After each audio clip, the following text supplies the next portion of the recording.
Ever since I was young, I have always been super fascinated with dreams. I've always dreamed a lot. I tend to remember a lot of my dreams, and I just like the feeling of being in a dream. However, I never used to think that it would be possible to replicate that dreamlike feeling in entertainment. That thought would change for the very first time when I would get exposed to a little show known as The Twilight Zone through the episode A Game of Pool. I would very quickly fall in love with this show. However, it wouldn't be up until a very specific game that this feeling would really hit me to its core. Fast forward to 2010 during the month of February, where I went to GameStop with my father on one afternoon. He gave me 20 bucks to buy whatever game I wanted, so we went in and I went straight to the Xbox 360 section and I would start looking through the games. And this was during a time where they would put the price tag on the spine of the game. I don't know how this happened, but my eyes beamed directly towards one spine because the name sounded crazy,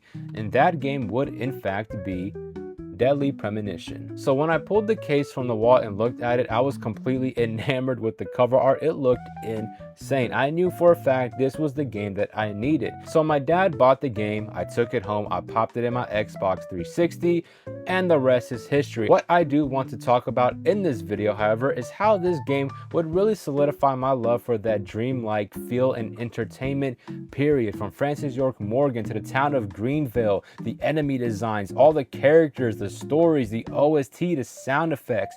This game is a fucking fever dream, and I adore every single second of Deadly Premonition. It is a masterpiece in my eye, a cheesy masterpiece. So by this point, I had found the game. I had found that game that would perfectly replicate that dreamlike feeling that I was yearning for in a video game. However, Deadly Premonition would go beyond that. If you have played Deadly Premonition, you are bound to come across another name of a series, a TV show series that this game gets compared to a lot. Of course, I am talking about Twin Peaks. Now, funny enough, I did not watch Twin Peaks for many years down the line. However, getting introduced into Twin Peaks would also introduce me into who would become my all-time favorite director. Rest in peace, David Lynch. And while I didn't watch Twin Peaks initially, I would watch Eraserhead from David Lynch.